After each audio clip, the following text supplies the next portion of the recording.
Rolling up black windows once you go down. You must be crazy. Hello नमस्कार, मैं हूं आपका दोस्त और आपका होस्ट प्रिंस। मैं आपके लिए लेकर आया हूं एक ऐसा शो जैसा कि नाम से ही पता चलता है, स्ट्रगल विद प्रिंस। तो आइए करते हैं मेरे साथ एक स्ट्रगल। इस शो के माध्यम से मैं आपको मिलवाऊंगा उन लोगों से जिन्होंने लाइफ में कुछ अचीव किया है और कुछ अचीव करना बाकी है। जब मैंने इस शो को बनाने के बारे में सोचा तो मेरा मकसद है यंग जनरेशन जो लाइफ में कुछ अचीव करना चाहती है पर किसी न किसी वजह से या तो कर नहीं पाती, और या फिर जो लोग करते हैं अपने स्ट्रगल के बीच में ही हार मान लेते हैं, या फिर कहिए कि हराश हो जाते हैं। और जो लोग अपने स्ट्रगल के दौरान डिप्रेशन में आ जाते हैं और सुसाइड जैसी चीज़ों के बारे में सोचने लग जाते हैं। तो आइए आज मैं अपने शो के माध्यम से आपको मिलवाता हूँ टीवी के एक ऐसे एक्टर से जिन्होंने लाइफ में स्ट्रगल करके बहुत कुछ अचीव किया है और बहुत कुछ अचीव करना है। शायद आज वो आपको मोटिवेट कर सके, जो लोग बॉलीवुड में अपनी किस्मत आजमाना चाहते हैं। तो आइए मिलते हैं अभय मिश्रा, जिन्हें आप बहुत से टीवी सीरियल्स और वेब सीरीज में देख चुके हैं। तो आइए देखते हैं उनके काम की एक झलक।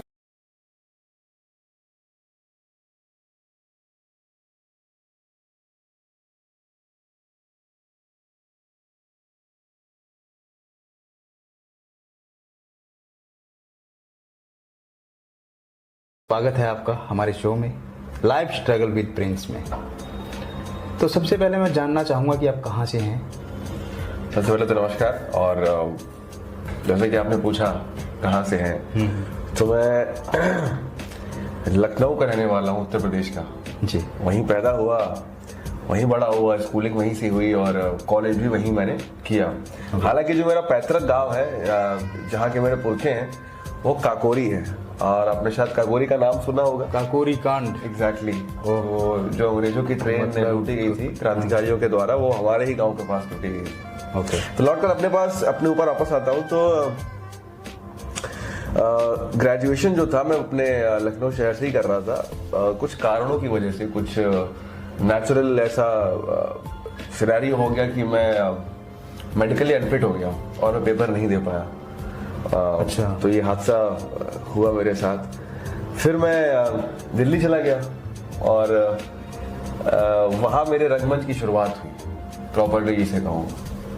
अच्छा, दिल्ली से आपने फिर वहाँ स्टार्ट किया। हाँ। तो ये एक्टिंग का कीड़ा, सर ये एक्टिंग का कीड़ा जैसे सबको होता है, वो बचपन से ही होता है। तो कभी किसी की नकल करना, कभी किसी की नकल करना। और जो मुझे शौक था वो था, आपको याद होगा 90s में समाचार आते थे और वो टीवी होती थी बुश, जिसके चैनल्स DD1 DD मेट्रो को घुमाकर, एरियल घुमा के। हाँ एग्जैक्टली।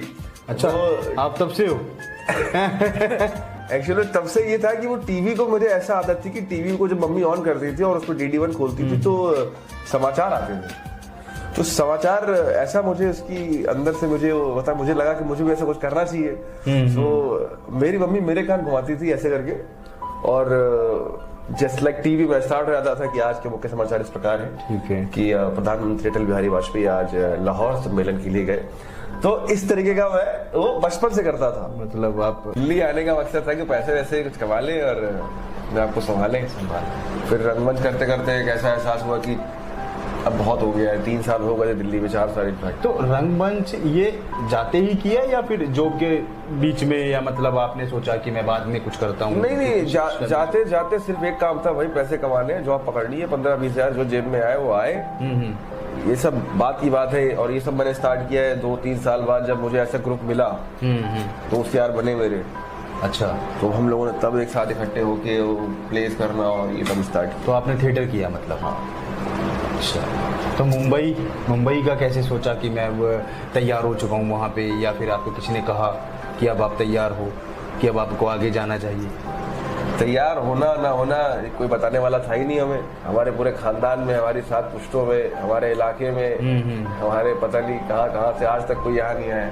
सबके लिए दूर की नहीं, चलो जो एक आपका एक वहाँ पर दिल्ली में जो आपके फ्रेंड्स थे, वो एक सर्कल बना, तो वहाँ से तो कुछ आपको एक कोई नहीं आया होता है ना कि उनमें से भी कोई नहीं आया। अच्छा, उनमें से भी किसी ने आपको कुछ नहीं किया कि अब आप जाओ मुंबई? वो कहते तो अच्छा दिखता है, जाके ट्राई कर, वो तो अच्छा कर लेता है, एक बार ट्राई कर। लेकिन यहाँ पे आने के लिए भी कुछ पैसे होने चाहिए। अब ऐसा तो है नहीं कि वो उठाया चले आए, किराया लगता है, खाना लगता है, सारी चीजें हैं, और मुंबई कितना महंगा है। तो इस चक्कर में मुझे जॉब करनी पड़ी, और मुझे एक दिन ऐसा लगा कि बस हो गया। अगले दिन मैंने बैग उठाया और मुंबई टिकट कराया। तो क्या कठिनाई आई यहाँ पर? कठिनाई आई यहाँ पर, पता नहीं यहाँ का तो स्ट्रगल। सबसे पहले किससे मिले, मतलब यहाँ पर जो आपका एक आपको मुंबई आने के बाद क्या सर्कल बना कि आप यहाँ जाकर मैं यहाँ से कुछ उठूंगा, या वहाँ से मैं बात कर पाऊंगा अच्छे कास्टिंग डायरेक्टर्स या फिर प्रोडक्शन जैसे कि जो एक ये आपसे अच्छा कौन जान सकता है? नहीं वो है पर सबकी अपनी अपनी जर्नी है कि कौन किससे मिलता है, वो तभी तो आप यहाँ बैठे हो, तो और मैं आपसे बात कर रहा हूँ। हमारी तो ये जर्नी थी कि यहाँ आते ही ऐसी जगह पहुंचे जहाँ पर इतने छोटे से कमरे में 5 लोग सो रहे हैं, एक के ऊपर एक। 5 लोग सोते थे। मुंबई में रहता है बेड, हाँ बेड लगा के, छोटे छोटे रूम्स हैं, फ्लैट्स हैं। हम दिल्ली में थे तो हम नौकरी करते थे और कुछ पैसे वैसे आते, तो हमारा फ्लैट था, 2 लोग रहते थे, एक हमारा अलग बेडरूम था, उसका अलग बेडरूम था। तो आई वाज लाइक कि ये क्या है जैसे कैसे सो सकता है? मतलब पहले से सरवाइव किया हुआ था आपने। हाँ, कि अब मुंबई मतलब ये नहीं ऐसा तो होने वाला है। हाँ, मतलब एक अंदेशा था कि हो सकता है, लेकिन जो हुआ वो बहुत, वही मुझे लगा यही स्ट्रगल है, यही सबसे खतरनाक चीज, ये सबसे खतरनाक। तो कुछ दिनों के बाद ये सबके साथ है, मुंबई में जो आया है उसके साथ ये शुरुआती दिनों में। हाँ, अगर एक स्टेब्लिश तरीके से आ जाए तो वो अलग चीज़ है। हाँ, मतलब आपकी तरह नहीं, मैं भी चलो मेरी बात अलग है, आज आपकी बात करेंगे। तो अच्छा, मैं ये जानना चाहूँगा कि जैसे आप आए तो आपने कैसे रोल मतलब आपको मिले या आपने किए, क्या मतलब सोच के आपने अपना फर्स्ट रोल जो किया होगा, या किसी ने आपको अप्रोच किया होगा कि किसके थ्रू और वो कैसे? मैं वैसे तो यहाँ आने के बाद मुझे कभी ऐसा नहीं लगा कि मैं आकर हीरो बन जाऊँ, सीधा शाहरुख खान बन जाऊँ, सलमान खान बन जाऊँ। कुछ लोग आते हैं यहाँ पर उतरते, मतलब एजन आपको लगता होगा काम करूँ, एक्टर काम करूँ, कुछ करूँ, शुरुआत करूँ, टीवी पर आऊँ, कहीं अपनी कला को प्रदर्शित कर पाऊँ, इतना चाहता था मैं। और पहला जो काम था वो आप बता सकते हैं, आपके कैमरे पे आपके जनता है इनके पास ही रहते थे, बात करना चाह रही, इनको ही परेशान करते थे। तो इन्होंने एक दिन कहा कि जा भाई उधर जाके चला जाए, एक है कर ले।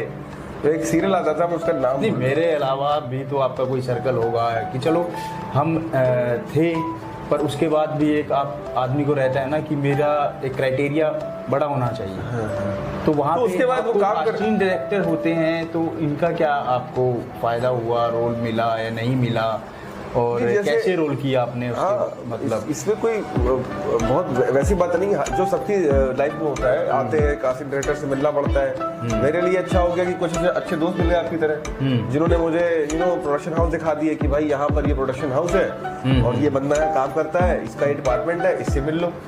तो आपके जैसे भले लोग मिले और उन्होंने मुझे बताया कि भाई ये कास्टिंग वाला है। तो मैं गया, मैंने बोला सर कुछ काम मेरे लायक। हालांकि 100 में से 90 जगह यही होता था कि लोग कहते थे कि आपके लिए कोई काम आपके लुक में काम नहीं है, नॉट फिट। हाँ, नॉट फिट वाला क्राइटेरिया भी रहता है। हाँ, मतलब मैंने कहा ऐसा कौन सा फिटनेस। तो कितने आपने ऑडिशन क्रैक किए, मतलब या कितना टाइम लगा इसमें कि आपने एक अच्छा रोल पाया, जो आपका फर्स्ट रोल जो आपको लगा हो कि हाँ मैंने कि कुछ काम किया है?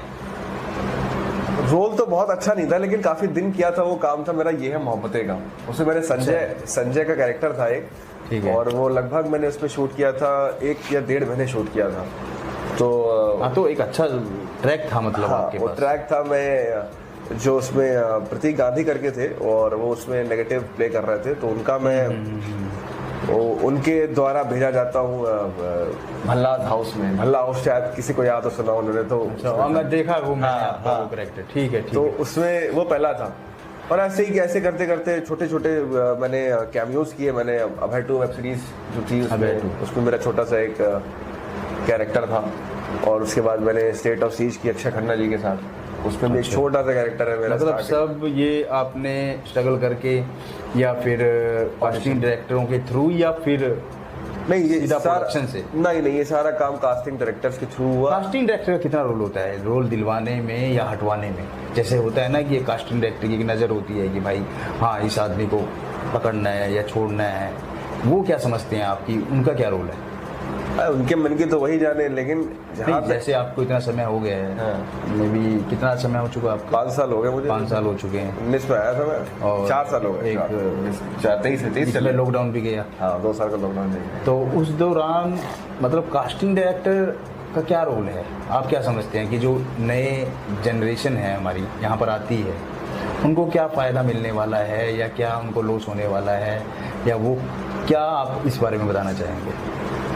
देखिए, अगर बंदा सीधे आता है तो जो सीधा रास्ता होता है, एक सीढ़ी होती है ना, तो पहले कास्टिंग डायरेक्टर्स ही होते हैं उसमें, उसके बाद क्रिएटिव, अगर आप टीवी में काम कर रहे हो क्रिएटिव है, फिर वहाँ पर आगे करते करते चीज़ें होती हैं। लेकिन अगर आपकी जान पहचान है, कुछ सोर्स है, रसूख है, तो हो सकता है आपको किसी से बात करने की जरूरत ना पड़े। हो सकता है आपका मामा प्रोड्यूसर हो या चाचा डायरेक्टर हो, वो तो फिर चलो वो हम नहीं है, वो किसी की जरूरत नहीं पड़ेगी आपको, आइए वो हैं जो हैं। हाँ, तो जो साधारण लोग हैं जो हमारी तरह होते हैं, जिन्हें कुछ अता पता नहीं होता है, बस आ जाते हैं और कहते हैं हम करेंगे, तो उनके लिए पहला रास्ता से पंप दिया दोस्तों ने कि हीरो जैसे दिखते हो और आ जाओ, तो वो सबको ऐसे आ जाना चाहिए। ऐसे नहीं आना चाहिए, ऐसे आना नहीं चाहिए। हालांकि हम तो when I was 25 I came to Mumbai। मैंने सुना लड़के आते हैं 19 साल 18 साल के, जेब में पैसा नहीं होता है, अपनी एजुकेशन पूरी नहीं करते हैं।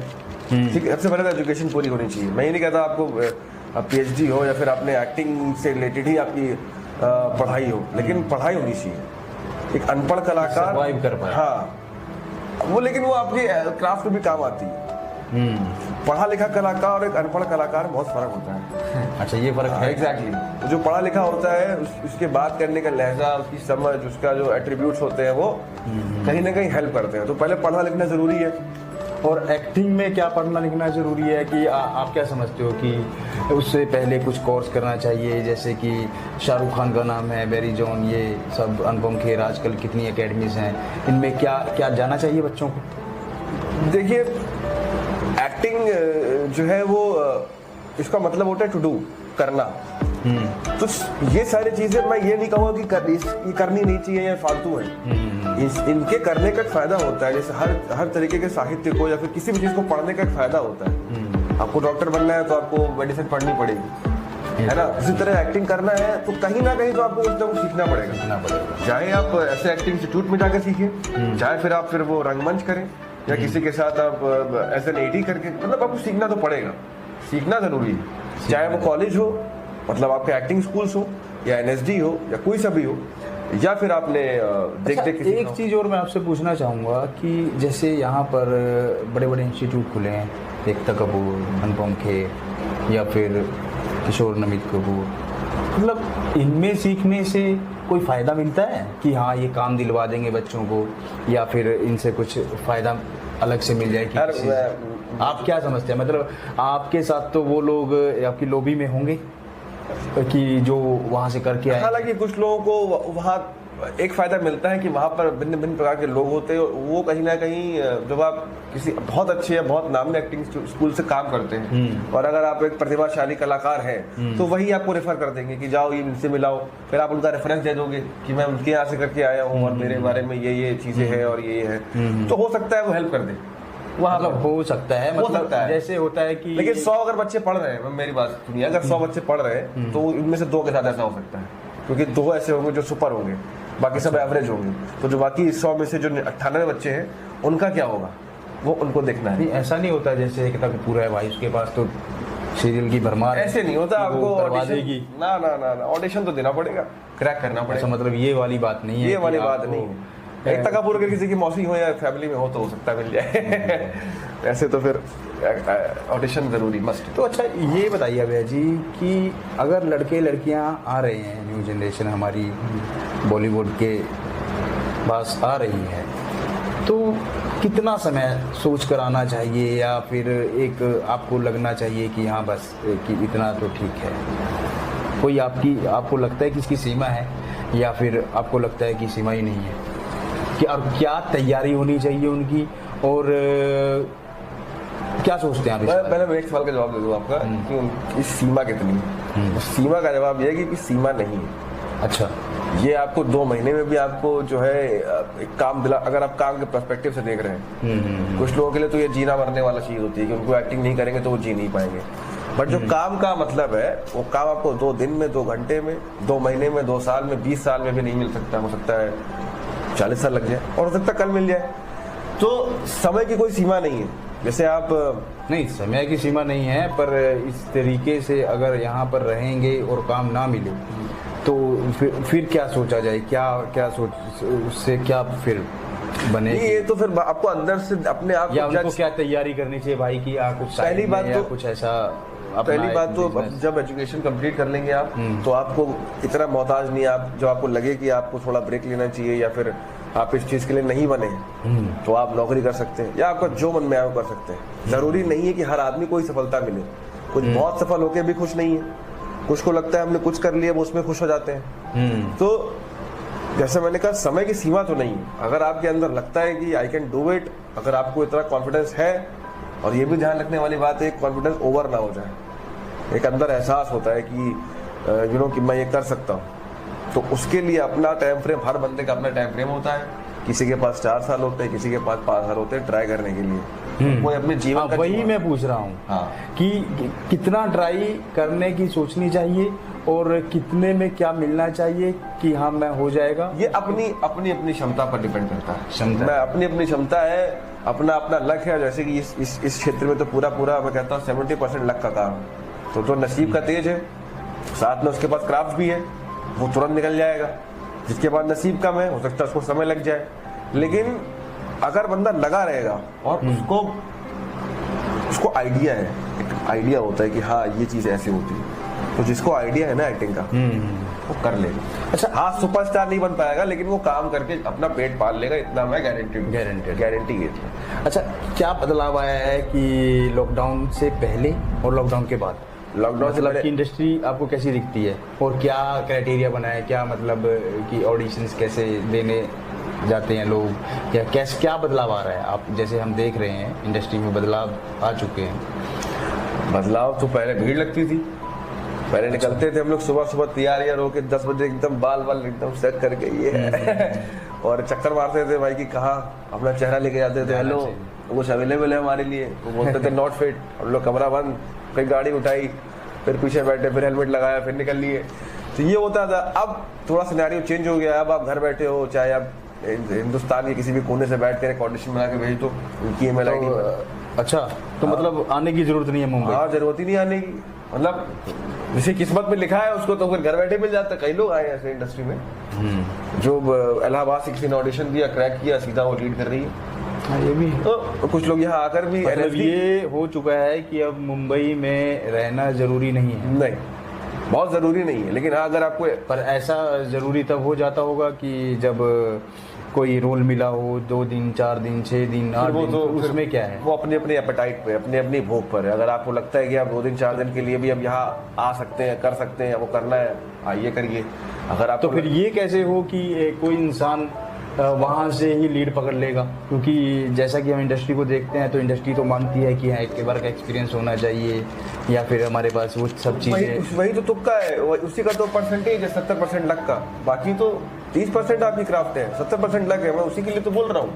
वो तो किस्मत है यार। 200 करोड़, कितना 150 करोड़ आदमी हो गया हिंदुस्तान में। एक्टर तो सब बनना चाहते हैं, कल को कोई भी उठा के मुँह चला एक्टर बनना है, लेकिन जिसकी किस्मत में लिखा होगा, उसके पास क्राफ्ट होगी, कर लेगा, बात खत्म। तो स्ट्रगलर को क्या आप एक मैसेज दोगे कि कितना स्ट्रगल, क्या भाई देखो, क्या समझते हो आप?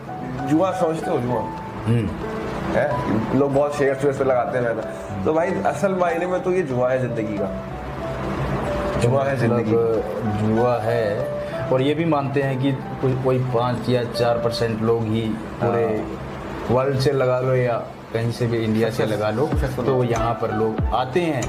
नहीं सक्सेसफुल तो मेरे ख्याल से उससे भी कम होते हैं। 2% 1% लगाओ। हाँ यही समझते हो आप? जी जी। तो फिर क्या आप इस बारे में कहना चाह रहे हो? इस बारे में क्या कहूँगा,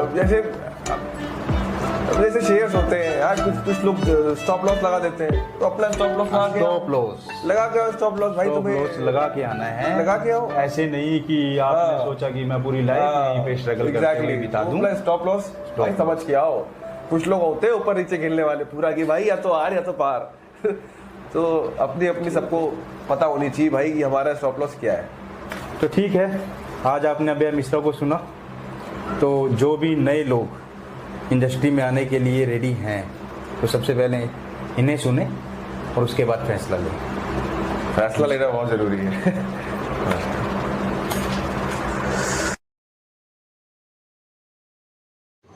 लाइक करें, शेयर करें और करें सब्सक्राइब।